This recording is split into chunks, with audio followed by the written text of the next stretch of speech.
right, everyone, thanks for your patience. We're going to go ahead and begin today's Lunch and Learn. I'm going to go ahead and pass it over to Stephen first, who will introduce today's webinar. Hello. Good afternoon, everybody. My name is Stephen Barnes. I'm the Executive Director of the Kathleen Blanco Public Policy Center at the University of Louisiana at Lafayette.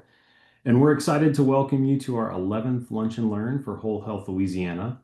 Whole Health Louisiana is a collaborative effort led by the Louisiana Department of Health as the public sector anchor and funder for the Whole Health Louisiana initiative. And the Blanco Center leads the plan's implementation and evaluation. If you're unfamiliar with what Whole Health Louisiana is, it's the state's cross-sector initiative intended to systematically address, mitigate, and prevent childhood adversity within our systems of care and support. Whole Health Louisiana has four priority areas and goals: collaboration, awareness, workforce, and prevention and healing. With these priorities in mind, Whole Health Louisiana's vision is to build a state where children, families, and community members across Louisiana are healthy and thriving, regardless of who they are or where they live. And before I turn it back over to Quinn, I do want to just highlight how excited I am to hear our speaker today, Secretary Matlock. I've had the pleasure and opportunity to hear him talk about the importance of trauma-informed care, and there may be no greater champion for this sort of initiative in Louisiana. So excited about today's presentation, but I'll hand it back over to Quinn from our team for a full introduction to our speaker today. Thanks, Stephen. So, hi, everyone. Like Stephen mentioned, I'm Quinn. I'm a research associate here at the Blanco Center, and I am the coordinator for the Whole Health Louisiana project.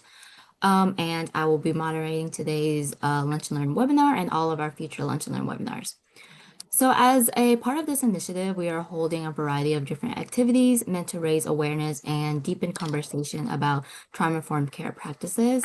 Our virtual Lunch and Learn series touches on the workforce priority area of the Whole Health Louisiana plan and features presentations from industry professionals and subject matter experts. Due to the popularity of the series, we're continuing up until December. We are focusing on trauma-informed care in specific workplaces, and we're so happy and excited to have Secretary Matlock start us off with this season's series. So our planned webinars are all listed on the Eventbrite page that you all use to register for today's events. If you want to learn more about next month's webinar, then you can read it on our Eventbrite page. So before I introduce our speaker for today, I want to mention our ASL interpreter is pinned at the top of the screen. So you should be able to see her interpretation throughout today's webinar. If you're having any issues viewing that, please do let us know. In addition, if you are attending for CEU credits, please do remember to fill out the CE credit request form and complete the post survey to receive your credits. Okay, with all of that, I'm going to go ahead and introduce our speaker for today, Secretary Matlock, who is currently serving as the Secretary for the Department of Children and Family Services, where he was appointed in January of 2024. Matlock previously served as Chief Judge of the Juvenile Court for Caddo Parish from 1999 until his retirement in June of 2023.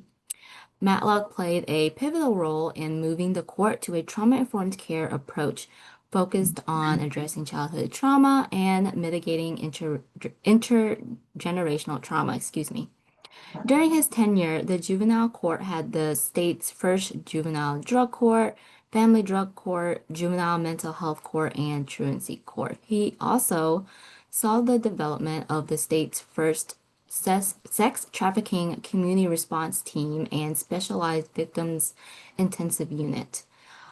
He has been recognized for his commitment to Louisiana's youth, including by receiving the Volunteers for Youth Justice Hero of the Year Award in 2019, the Louisiana CASA Judge of the Year in 2005 and 2019, and the Volunteers for Youth Justice Shining Star Legal Advocate in 2008.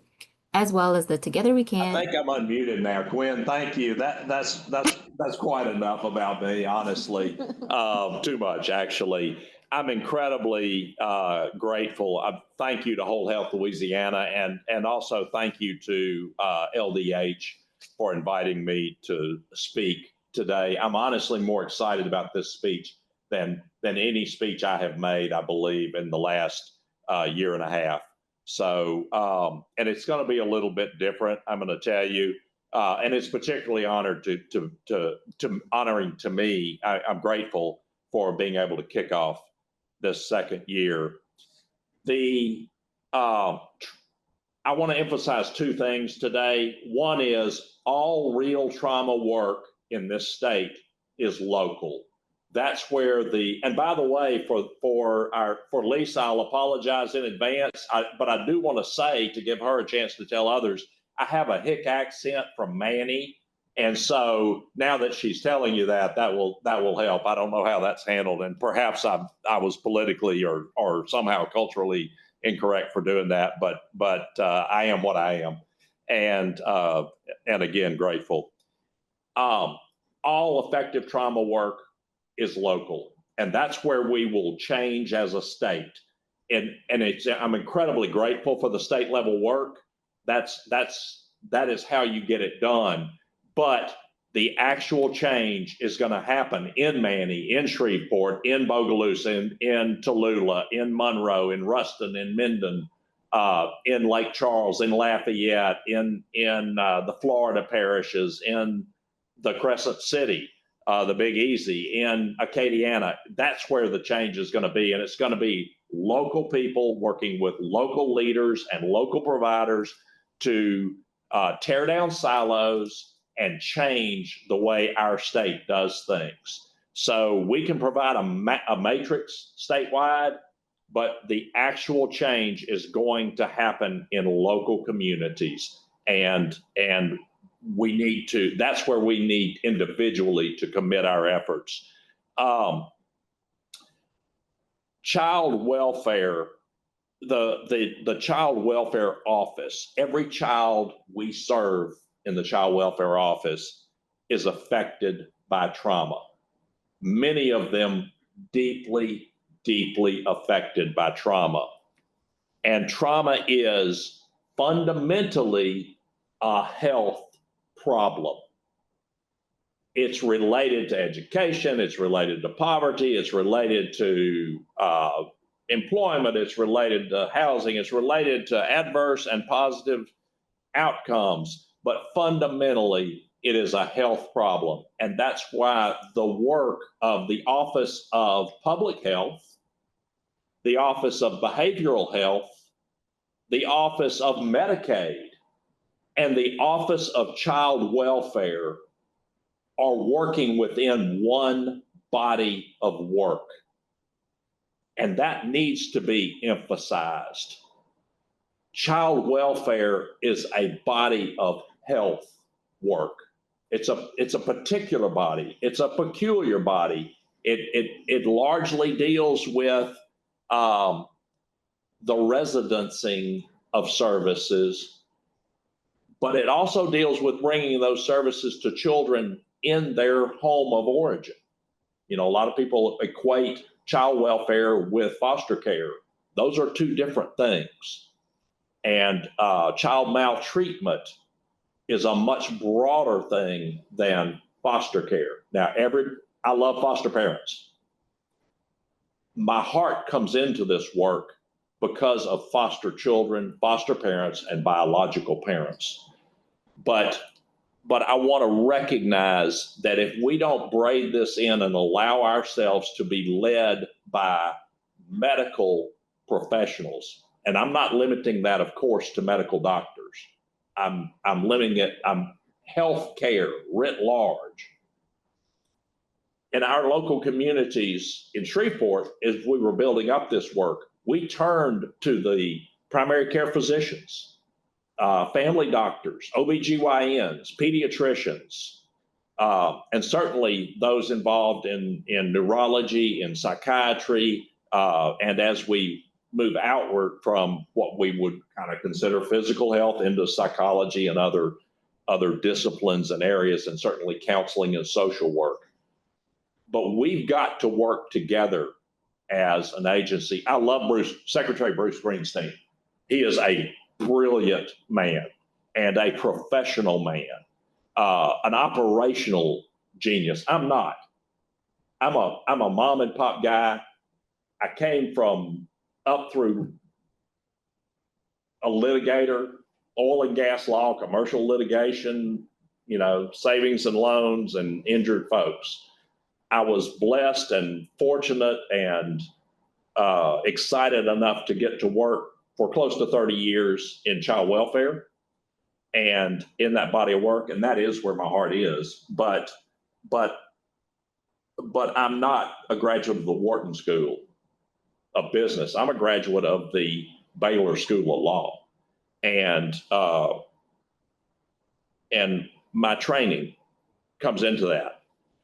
But we got to recognize that at its core, trauma is a health issue. It affects, we all know, chronic disease. The experts in obesity have known this for well over a decade, and really going into the 90s as the Kaiser Permanente work came out, study.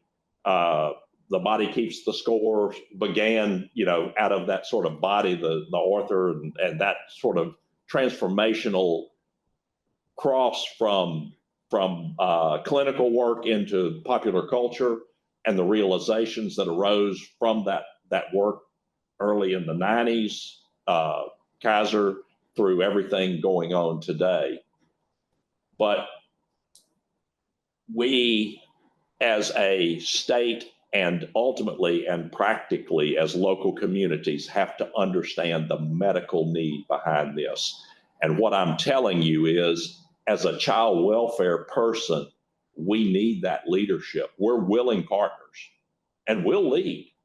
It's in folks, in my introduction, it's embarrassing because all I happened to be was at the right place with the right group of leaders. And got credit for a ton of things that other people, other visionaries, other professionals, other scientists did.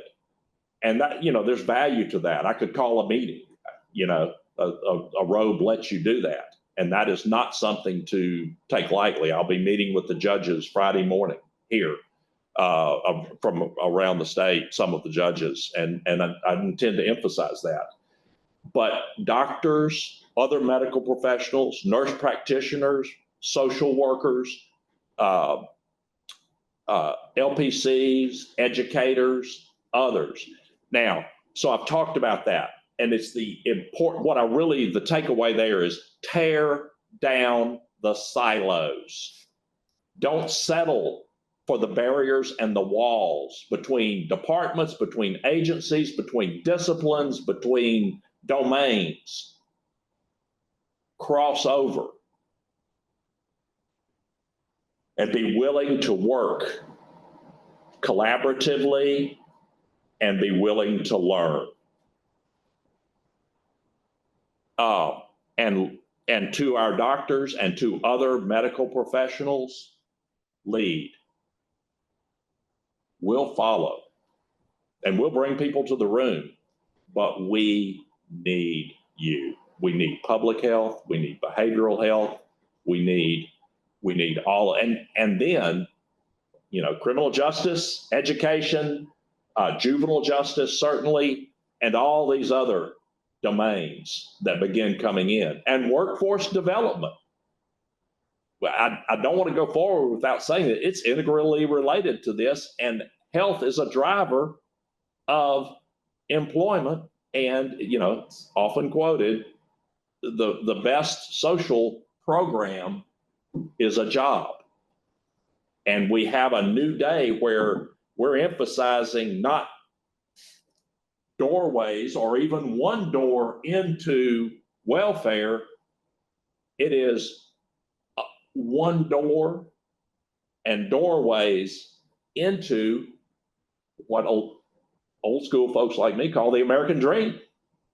The idea of having a fulfilling, healthy, rewarding life, serving others or helping others, and having the psychic rewards that come from that. So yes, employment is a huge part of this. The one door work that we're engaged in right now with our amazing partner, Department of Health, to bring the eligibility for SNAP benefits and other public welfare benefits, associating it with Medicaid, because the Venn diagram overlaps so tremendously, and ultimately helps stabilize families. So sorry for that seeming disjointedness there, but it is all related, and trauma is the thread. Childhood trauma, unresolved childhood trauma, unresolved relational, chronic childhood trauma is the thread that runs through so much stuff. And if anybody questions that, let's get in my truck and ride to Angola and go to Camp J and talk to the folks there and ask them about their childhoods, or go into emergency rooms, juvenile courtrooms, classrooms, and we will find we all share that in common.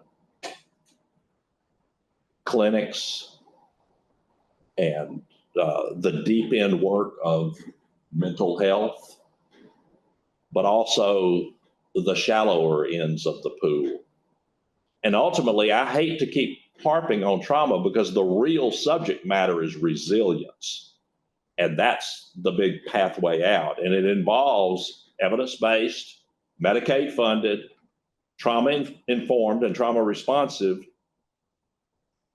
modalities when we're talking about treatment, EMDR, TFCBT, when in the interventive and preventive type work of TBRI, trust-based relational intervention, which, special to my heart because it's so deeply ingrained with parenting, but really caretaking.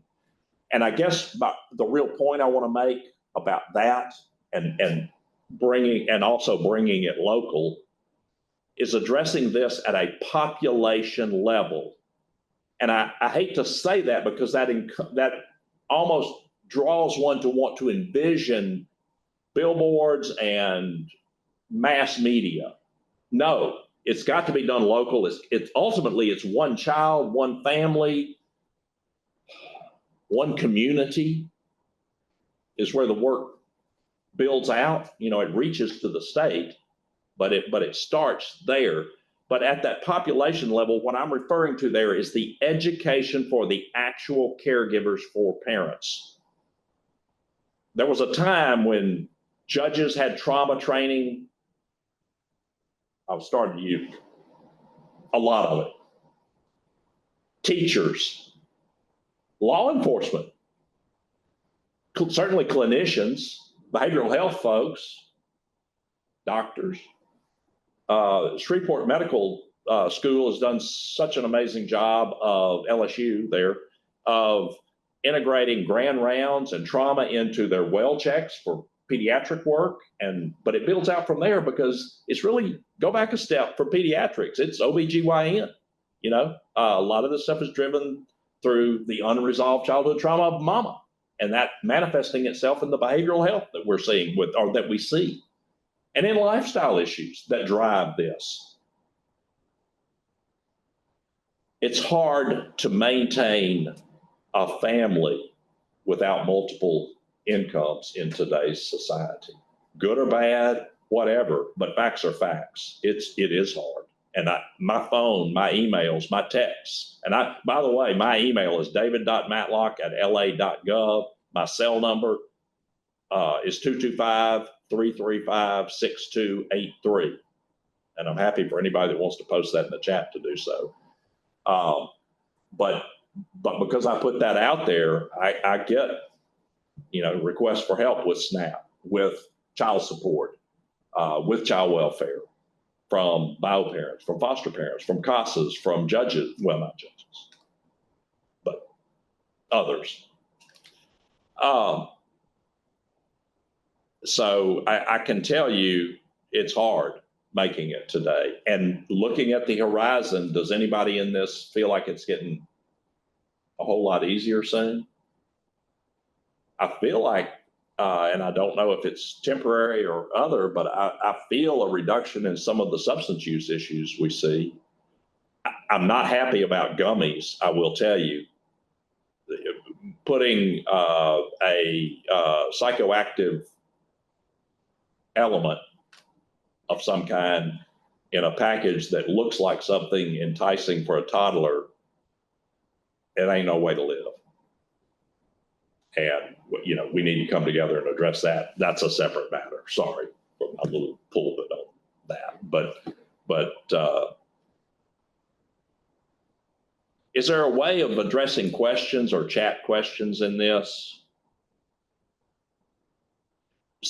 Practically, if you're a community, and let me speak to some of the work being done in Baton Rouge. A fellow named Norman Elrod, counselor, some other folks there working around him. George Mills with Extra Mile, great leader, kind of lives in the Baton Rouge area and works in Lafayette with Extra Mile. They're pulling together and saying, we want a trauma-informed community in Baton Rouge. And they're making plans, I think, along with some of the help leaders with Blanco and Public Health, Ms. Lowbray and others, Dr. Lowbray, should be if she's not, to have a summit in Baton Rouge. The mayor's interested, others, just around trauma, and say, all right, let's do this. It's local. Let's be a community. Shreveport's done that so well. You know, if you want to know who to call Volunteers for Youth Justice. Call Kelly Todd, Lucinda Miles, Cretia Bennett, any of the amazing leaders up there with Volunteers for Youth Justice. One of our high-level folks here in Baton Rouge, I visited with them this morning. They were there yesterday. They were just blown away by the harbor. One-stop shop, all of the stuff, calming studio, mental health, child support, food pantry, foster closet, school-based behavioral stuff based there, wraparound services, CSOC services based there in that building. I mean, just walk down the hallway. Many other, I don't mean to leave stuff out there. Domestic violence has a footprint there. Other services, PT has a footprint there. PT matters for trauma. Movement, yoga, hydration.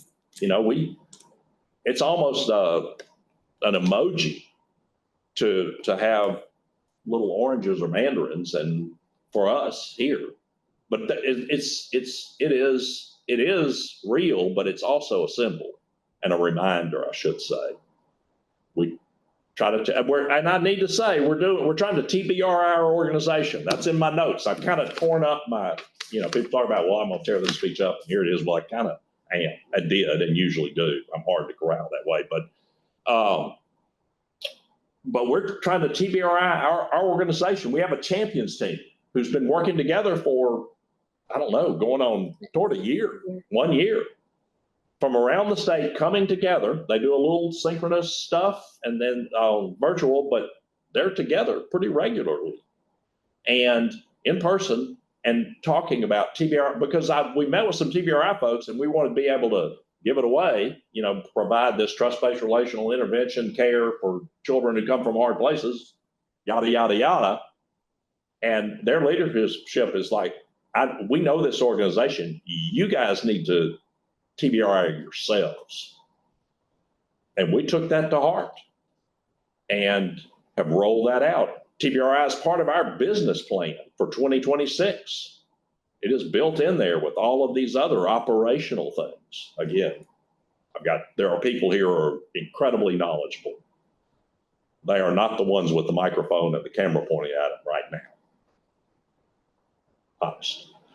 But they've got all this operational stuff. Well, embedded within that, and part of that operational aspiration, dream, and plan, attainable plan, because guess what? We can't write down stuff that we don't want to genuinely work to achieve.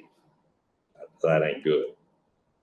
So, is that TBRI informed agency, and ultimately a state, and of course, again, behavioral health leading the way, or public health, LDH, really leading the way on that.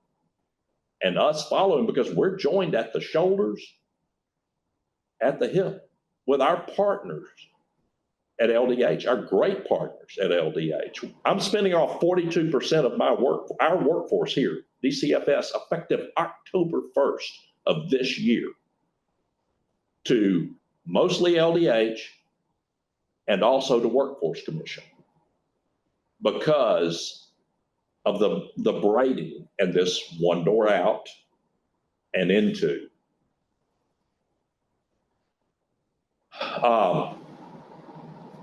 But we have to work together, and we've learned that. And this administration, one team, one team, one team. I handed out a challenge coin today to someone in our HR department under our Office of Management and Finance, and they looked at me. I'm like, we're one department, and every piece of this department matters. Well, we're one state government, and every piece of this government matters. And we have a leadership that they don't lean into it, they plow into that. So I want to give credit for that, because it matters.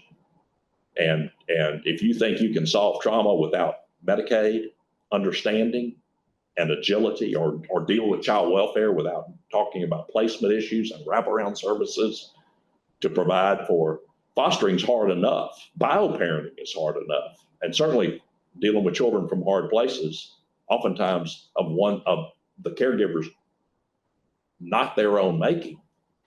But regardless, it takes that network of trauma-informed services that under that umbrella of health. But because health is a broad thing, and little seemingly silly things that aren't silly, yoga, movement, taekwondo, pick something. That discipline, that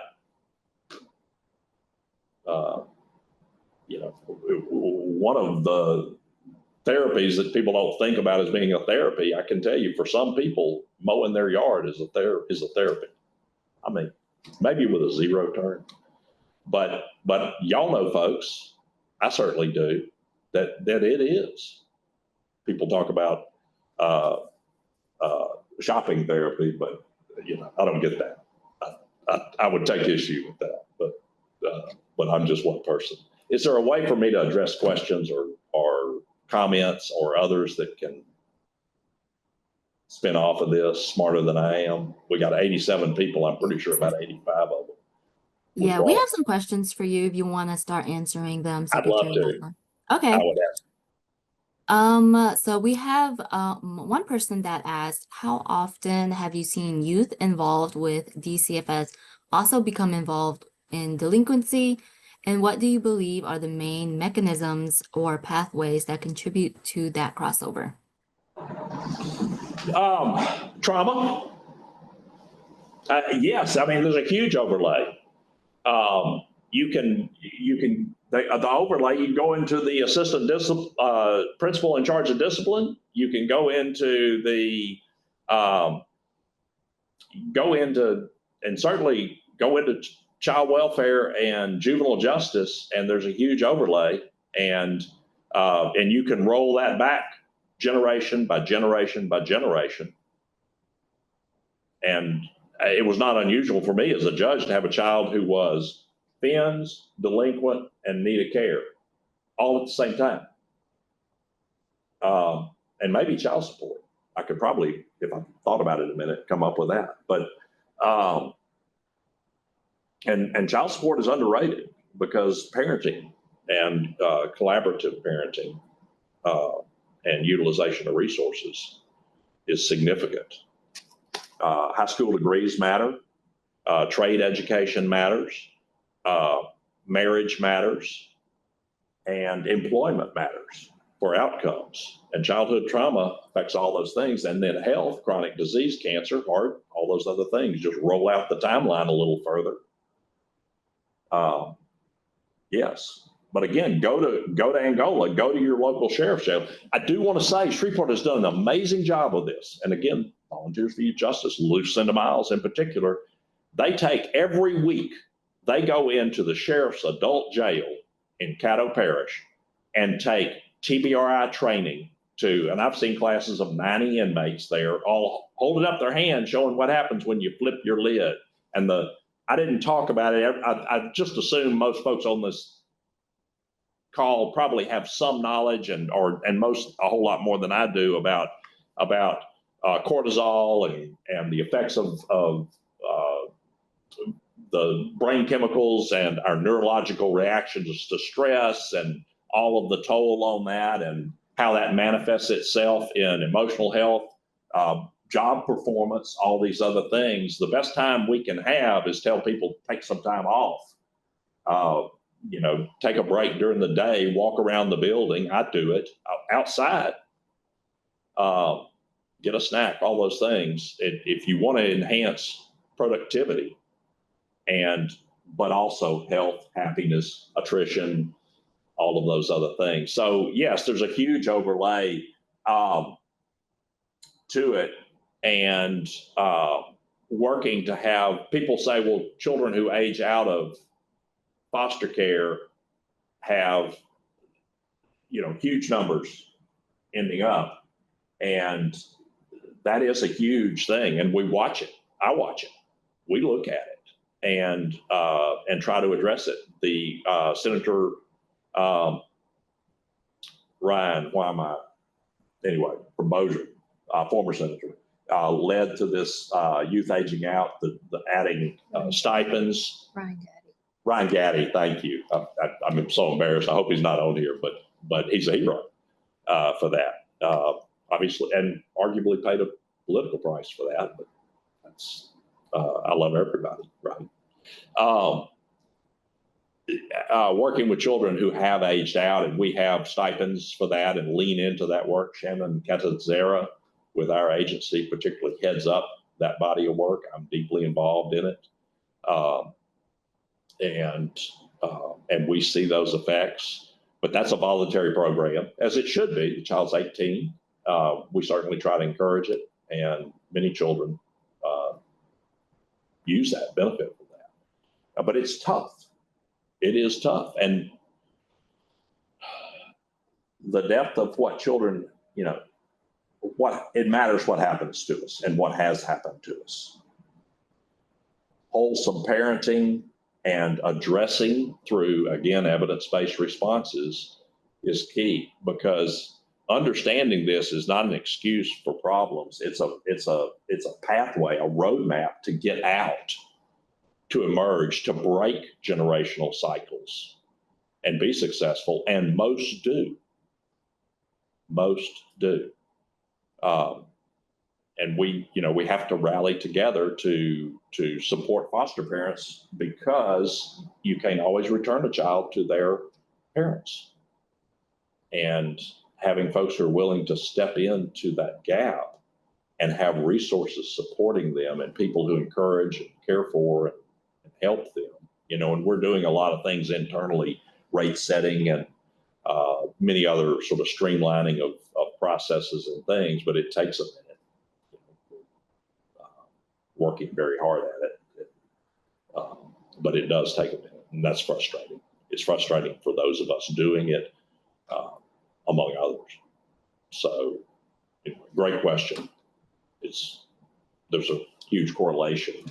I would suggest foster care is not the cause. It's just an adjacent correlate. I have another question that asks, how does Secretary Greenstein feel about this work? We haven't heard about his views slash support. Well, I think you're seeing it through Gwen, through Christine, through Karen Stubbs, through the fact that they have picked this work up and continued it. This work was ushered in under a prior administration. And I think the fact of the continuity here speaks volumes to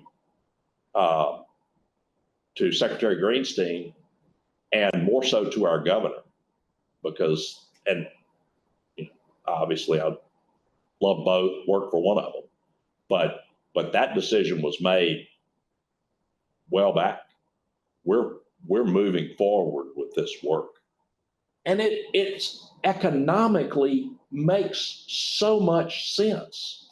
If you want to save medical costs, this is how you do it.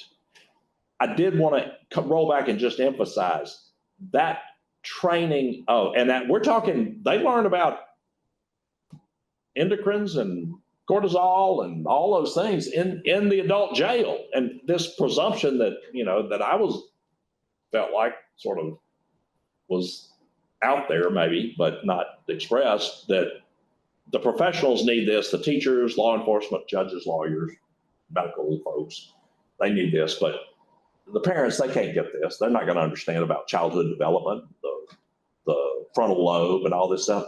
They absolutely understand it. They lived it. And that's that big thing that goes on in that jail.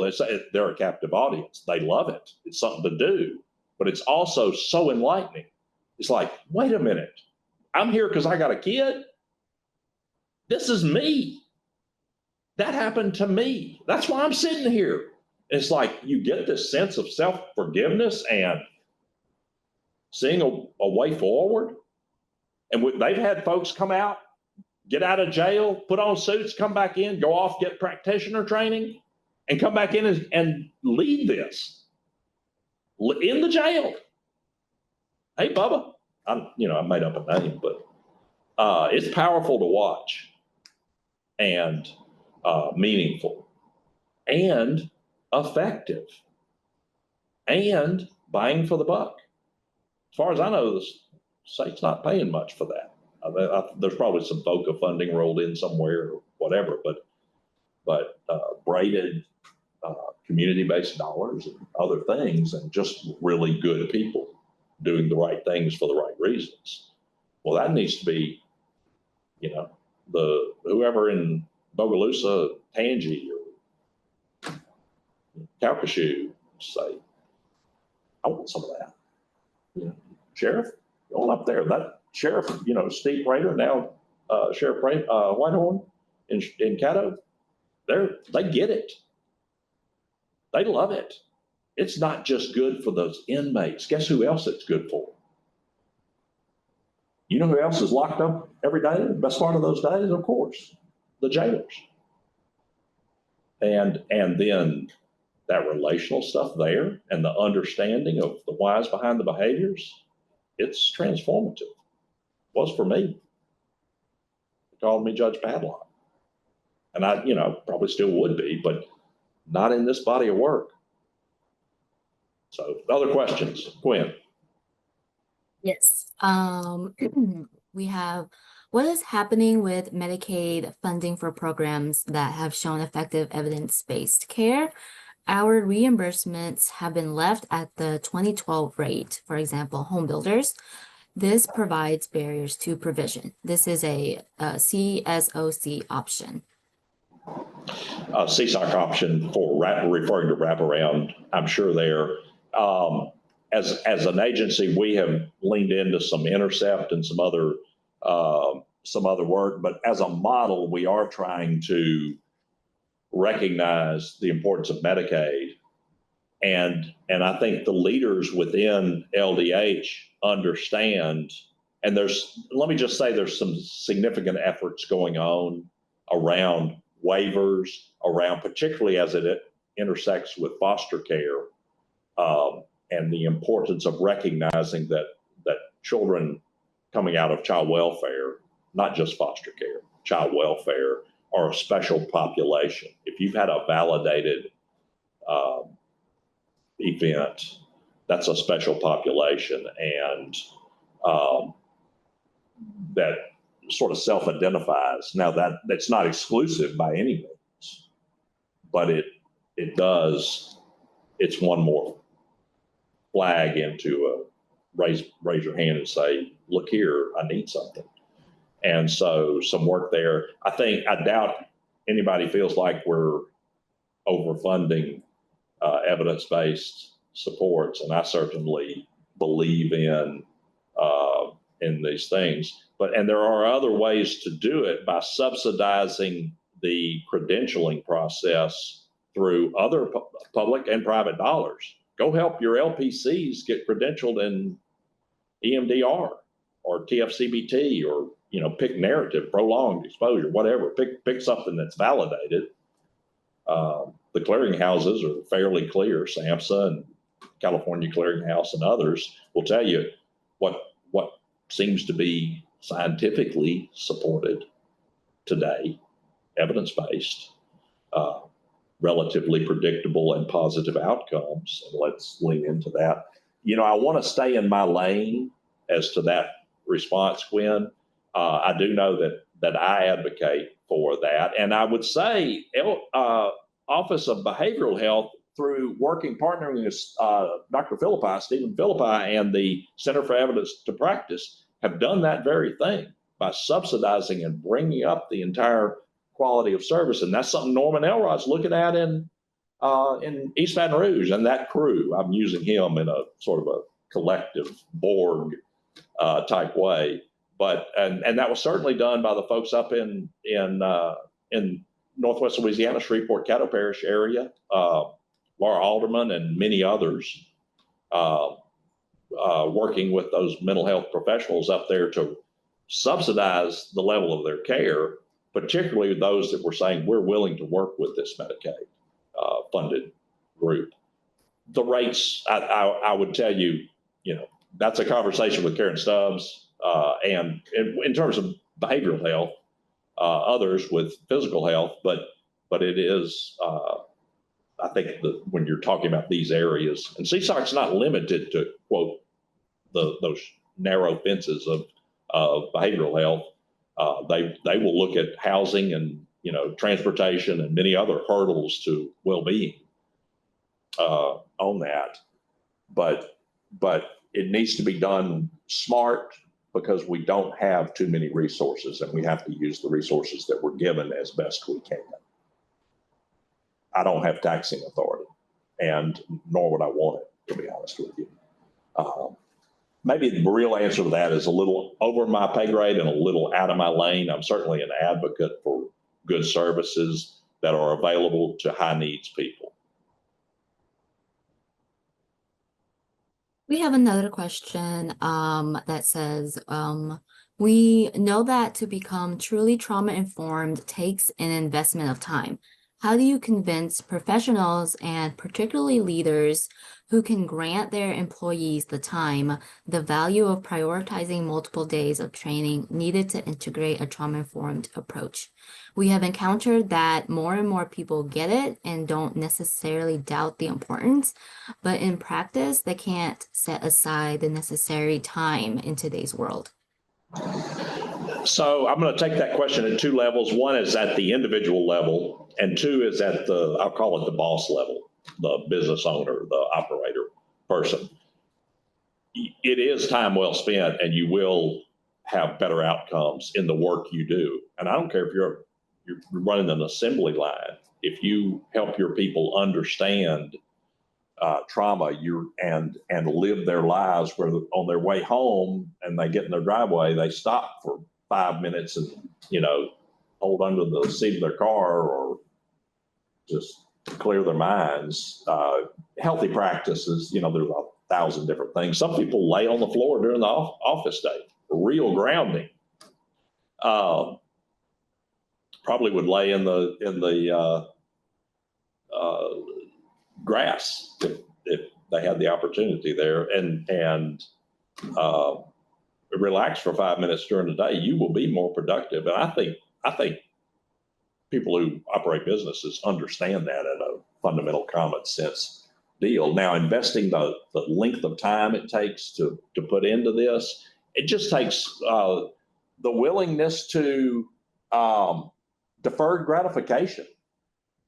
You know, you can produce 15 widgets today, or you can drop that to 10 widgets today and produce 30 widgets tomorrow and the day after and the day after. And, you know, we talked about we medical professionals, mental health, behavioral folks talk about deferred gratification, the importance of that in healthy outcomes of life.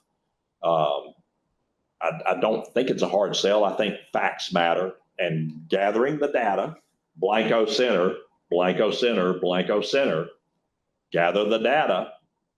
You know, that was where this was a brilliant business plan. As far as I'm concerned, you spent a year and will continue to spend time. That's what they do. Whoever envisioned that, and it wasn't me because I'm too impatient, but it was smart, and I applaud it.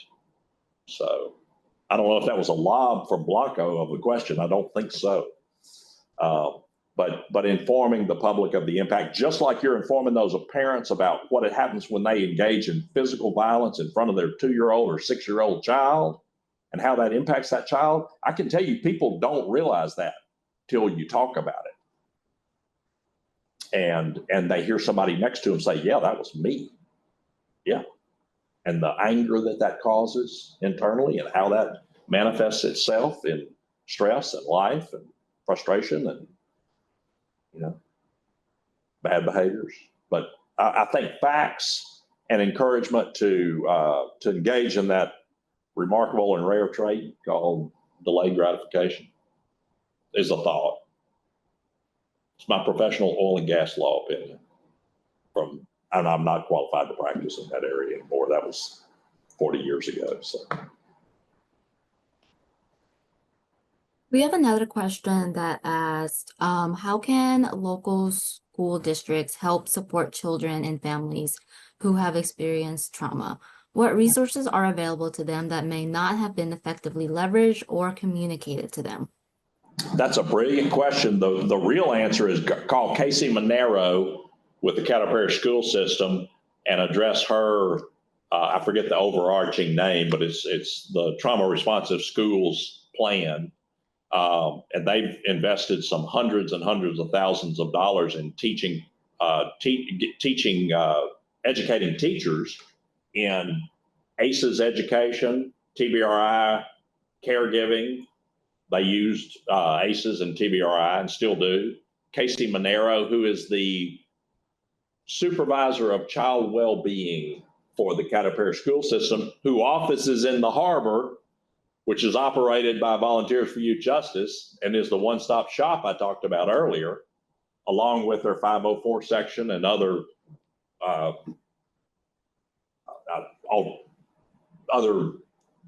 child wellness groups there, the school psychologist and 504 and all their officing there. That's a collaboration. That's a silo that got beat down with a sledgehammer. So I mean, I can talk about the details of it, but they braided it in. They developed a plan, talked to a bunch of folks, submitted as part of their state plan, probably got some special federal dollars coming through at the time. Probably don't get them anymore, but don't really need them. You just got to have the leadership and the mindset to do that, and teach your educators about it.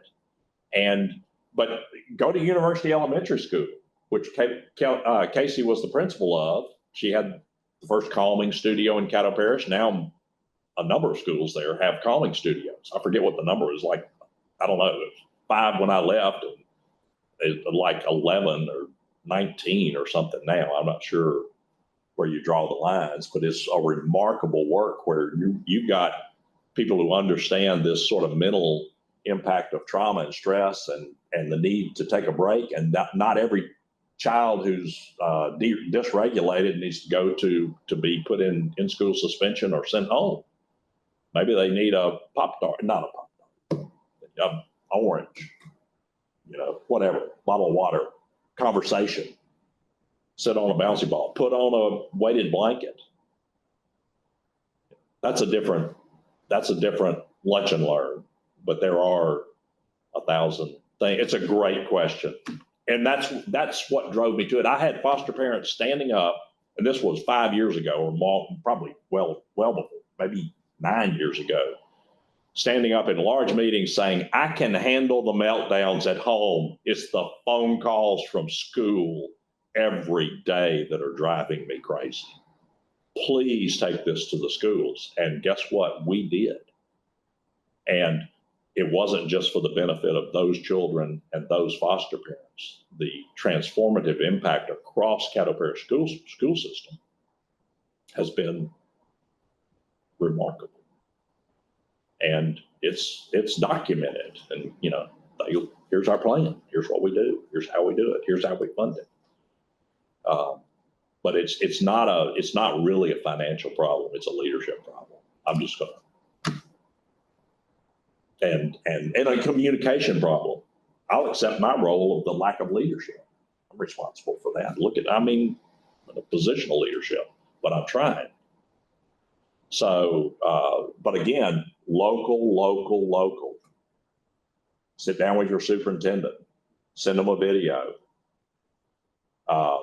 Bring in a TBRI instructor. We got free TBRI Fridays. Sit with us.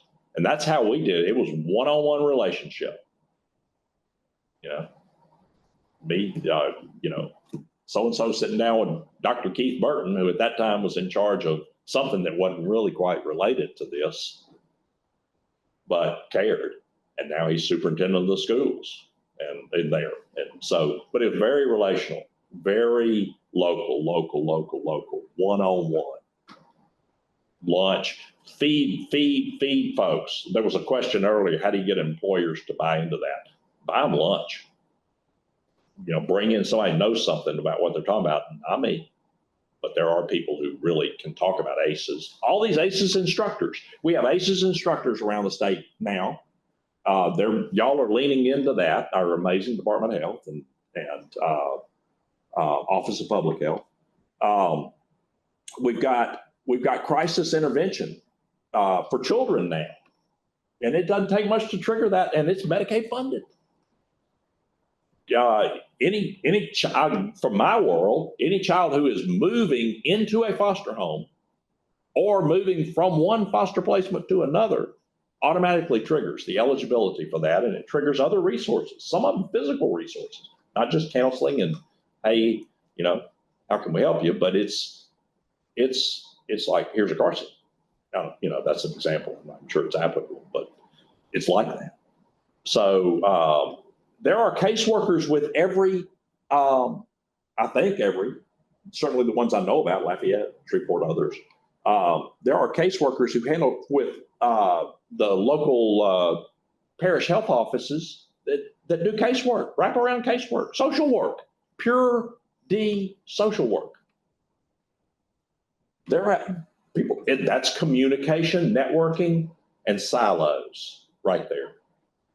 I didn't learn that till embarrassingly recently, that the so-and-so, I would not want Maria in Shreveport to be mad at me. There are others around the state. I'm teasing.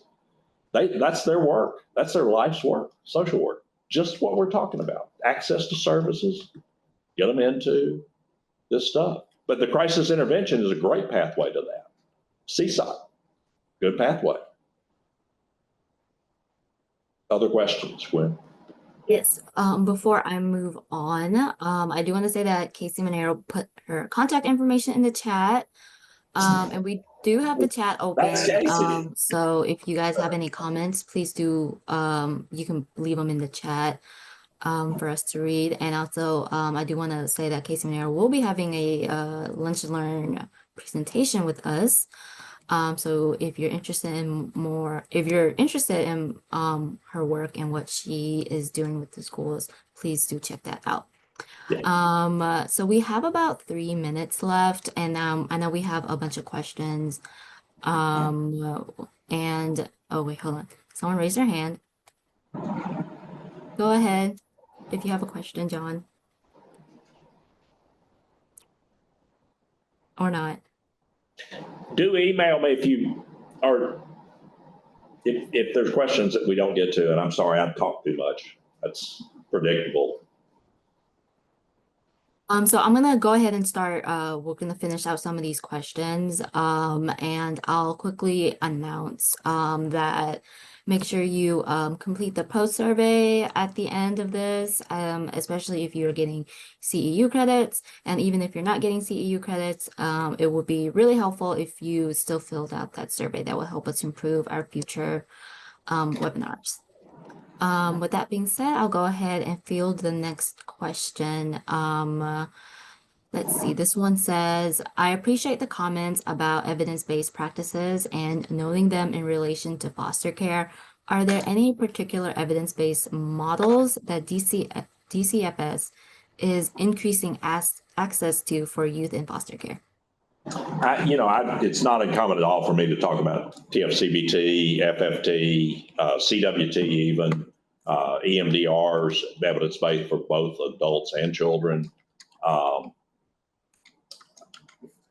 I talk about them, but I'm not qualified. Be kind in your comments, by the way. If I sound like a know-it-all, I am not, and I know I'm not. I care a lot. I don't know a lot, and so I do get excited about it, and that's hard to watch sometimes. But we do, but a lot of that work is done. That's a great question, actually. I don't think we do enough. I don't think we're working it through case management, and I certainly do it, but through this work, trying to build it up locally. And that's sort of how I got to meet Norman and some other folks here, amazing folks, Charmony and others in East Baton Rouge, is you got to do it locally, build it up, try to get folks, and the willing are out there. We just got to bring the willing together, and it's got to be done one community at a time. And you got to have a leader to do that. So I tell judges, doctors, therapists, it's on you or us to do that. You don't have to have a robe. It helps, but it's not required. A great teacher, a Casey Monero, a Kelly Todd, a George Mills, a Norman, find Ashley Carey Betts in Orleans and Gretna. I mean, there's people around who you got to look for them locally. LDH can try to connect you. I can try to connect you. Okay, so I know it's at 1, so if you do have to hop off, please feel free to do so. But we're gonna quickly answer the last couple of questions before we end for today, if that's okay with you, Secretary Matlock. And Yes. Yes. Okay. Yes. All right, so one question we have is that serving children and families can be rewarding, but also very taxing, often leading workers to burn out. What are your plans and current strategies implemented to address burnout within the agency? We are in the process of hiring, I think, 53 additional CPS workers, for example, some of the organizational changing, updating. That's again, a great question. But it really has to do with professionalism in the technology, the systems and processes, and the things that we use, the equipment that we use, and the people. and it's a bunch of things being done at the same time. It's adding legs to a stool, and you got to kind of add them all. Onboarding, training, recruiting. Training is huge. We've had changes in leadership. We've fired people, demoted people, changed, moved, reorganized, restructured. We're our business plan or strategy, a plan is about to be rolled out. I don't want to be overly detailed about it, but it involves multiple legs on a stool. And honestly, simplifying some technology. You don't have to have big mainframes that take 20 years to develop and are immediately outdated 10 years before they're finished. Apps. And so leaning into some of those type things and simplifying some processes, both our billing for vendors. We're moving toward performance-based contracts as opposed to how many paper clips and how many hours, how many kids, what are your outcomes? Here's the money. And don't send me stuff that takes you 30% of your time under this contract just to generate the bills, and me 30% of the time to go through and validate them, do it. Just simplify that. But that's also true at the foster parent level. And we're working on rate setting for across our service array, from therapeutic foster homes 1, 2, and 3 levels. We've added a level and increased numbers, working with partners, but also just our regular foster care. We're in the process of, we've got teams working literally today to outside to set rates so that if, with appropriate parameters, if you're treating a newborn, then we don't need to know about every diaper. We need to pay you more and make it simpler. Now, if it's not routine stuff, then we need to have a way of documenting that and still not requiring you to do it. If the child's on a PEC tube, it's going to be X, and whatever. Trying to be simplifying that, and that ranges through the onboarding process, the qualification process.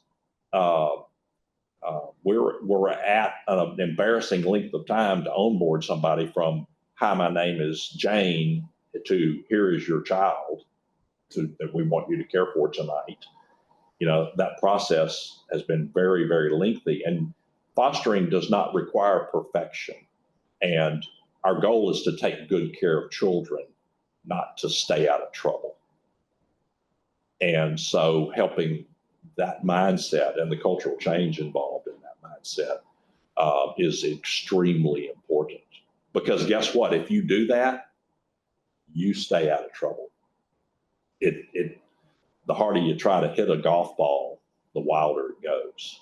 And so there's a bit of that. But we're rate setting and some other things that is another conversation, I suppose, certainly at this late time for this meeting. Love to talk about it, though. So this question I'm also very curious about. So it's said, given the significant Medicaid and SNAP cuts in the One Big Beautiful Bill, along with increased administrative hurdles, how is DCFS preparing to protect the health, safety, and well-being of vulnerable children in Louisiana, especially those in low-income families or in foster care in the next year or even over the next decade? So Medicaid, if I'm understanding it right, and it's a little bit out of my lane, I am following it, but is putting in work requirements for able-bodied people who don't have a child of a certain age that they're having to care for, or another invalid in the home. And so having able-bodied people go to work and having more people pulling the wagon than in the wagon can be a little, at least at that sort of global level, can be a little hard to argue with. Cuts to Medicaid, I think, as I understand it, it's really just workforce requirements, which is one of the wonderful, elegant things about we were going into this one door. SNAP already has work requirements in it. And that body of SNAP eligibility work was being done by DCFS. LDH was doing Medicaid, which has no work requirements in it. And we're moving October 1st, moving our SNAP eligibility with all these amazing people that have expertise in administering work requirements together with the eligibility for Medicaid, where we've got that body of knowledge coming together with what is, we, as a state, Louisiana, you can call it foresight, you can call it fortune or blessing, but we're ahead of the curve with that by bringing those two bodies together under LDH to be prepared for the workforce. The cuts on SNAP, Louisiana actually we are 12th in accuracy of SNAP benefit determinations. The penalties coming in on SNAP, for the most part, the big penalties, the 100 million, the tens and tens or scores of millions of dollar penalties come in because of a lack of accuracy. Well, we're 12th in the state, in the country in accuracy. We're good in accuracy. And that's what they're penalized. They're going to penalize people who aren't. There are people who are many orders of magnitude worse than us, states. They're trying to get waivers and do stuff. Well, we're up here in the top 12. So that's for what I call the commodity. It's not the right word, but it's that having to pay for the food, so to speak, or the benefit portion, what actually gets in on the EBT card to someone. If you have to pay 5% of that or 10% of that, that's a bank breaker for a state. And so, or 15% of that how much we're paying in SNAP. And so Louisiana is well positioned. It's not perfect. There's room for improvement. And I'm confident my colleague, Secretary Greenstein, will do a great job with that. It's hard. It's a heavy lift. That's why we're 12th. And y'all, we're not a resource-rich state, although we really are. Everybody knows we've got more resources than any other state, starting with our people, but certainly our natural resources. So we're as well positioned, as we can be, trying to be. So the shifting of the administrative costs in SNAP, we'll have to see how that plays out. And honestly, I'll plead age. I have to look at that fairly regularly because we're doing a lot, and I do watch it, but I need to be careful before I spout about that administrative cost portion of it. But we're good at that. And it's hurricane season. We're running, we're preparing for, y'all be careful with the weather. We've been watching it very, very closely the last few days and week and two, actually for a month, coming off of Africa and headed our way. So, and ocean temperatures and things. But that's all trauma too. And being able to braid trauma in with those mass shelters and even non-mass shelters, because those have children. And that's not a captive audience, but it's a ripe audience. The kind of folks who need that and are at a position in their life and certainly have just been through a major trauma is important work. And LDH and DCFS, we're on different wings of the same shelters. They doing medically related work. We're doing sheltering work, but we're working hand in glove, same kitchens, same quarters for staff and others. Thank you, Secretary Matlock, for answering all of our questions and also for your presentation today. I hope everyone has learned a lot from his talk today. That was our last question. I know we're way over time, but I wanted to make sure that everyone's questions were being answered. So again, thank you everyone for coming. And please let us know if you have any questions or if you have any questions for Secretary Matlock. His information is in the chat. So thank you again, everyone, for coming. Thank you, Lisa.